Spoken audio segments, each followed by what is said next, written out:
नाज़रीन, आप देख रहे हैं उर्दू चैनल के खसूसी प्रोग्राम में आपका खैर मकदम है। आज 16 जनवरी 2023 23 जमात-उस-सानी 1440 हिजरी 3 माघ और सोमवार है। पेश है आज की सुर्खियां। वज़ीर-ए-आज़म हिंद नरेंद्र मोदी ने कहा है कि आइंदा 1.5 साल में 10 लाख सरकारी नौकरियां पुर की जाएंगी।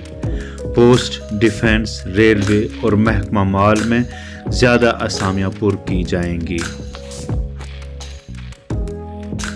कांग्रेस की गलत पॉलिसी से जम्मू कश्मीर में मिलिटेंसी और अलहदगी पसंदी को फ़रोग मिला है। इस पार्टी ने मुल्क को तामीर और तरक्की से महरूम रखकर सिर्फ अपनी भलाई के लिए हुकूमत की है। तरुण चुग। नेपाल तैयारा हादसा, जान गंवाने वालों में 5 हिंदुस्तानी भी शामिल। अब तक 40 लाशें बरामद की गईं।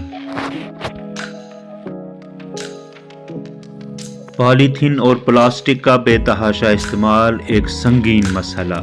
वो दिन दूर नहीं जब प्लास्टिक और पॉलीथीन के बेतहाशा इस्तेमाल से ज़मीन बिल्कुल बंजर हो जाएगी। माहिरीन।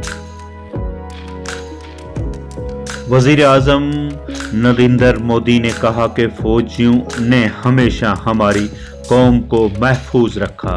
हर हिंदुस्तानी को हमारी फौज पर फ़ख्र। मुल्क की हिफाजत में पेश रहने के लिए हमेशा अपने सिपाहियों का शुक्रगुजार रहूंगा।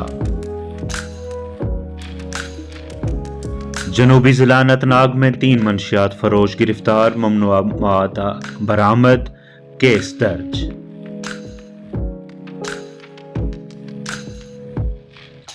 इलेक्शन कमीशन की जानिब से महाजर वोटरों के लिए रिमोट वोटिंग मशीन तैयार। 16 जनवरी को सियासी जमातों को इस रिमोट इलेक्ट्रॉनिक मशीन का मुशाहिदा कराया जाएगा। वंदे मातरम रेल भारत की तरक्की की मिसाल। वज़ीर-ए-आज़म ने वंदे मातरम भारत एक्सप्रेस को हरी झंडी दिखाकर रवाना करते हुए खिताब किया। फौज के 75वें यौम तासीस की अस्र तकरीब बेंगलोर में मुनक्कद। पहली बार राजधानी दिल्ली के बदले बेंगलोर में फौजी तकरीब का एहतमाम हुआ।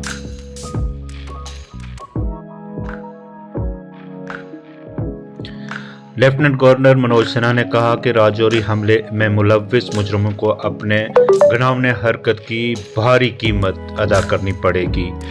फाल अवामी शिरकत के साथ हम जम्मू कश्मीर की तेज़ रफ्तार, जामे, मसावी और पायदार तरक्की की राह पर गामज़न है। कहा, देही माशियत को मजबूत करने और नए दौर की ज़राअत की शुरुआत करने के लिए हुकूमत हमेशा पुरअज़्म है। बीजेपी 2024 में यकतरफा जीत हासिल नहीं करेगी। इलाकाई पार्टियों का किरदार होगा अहम। अमृत्या सेन। उर्दू चैनल में आज बस इतना ही। आप दीजिए इजाजत। आप हमारा चैनल सब्सक्राइब करें, वीडियो शेयर करें और लाइक करें।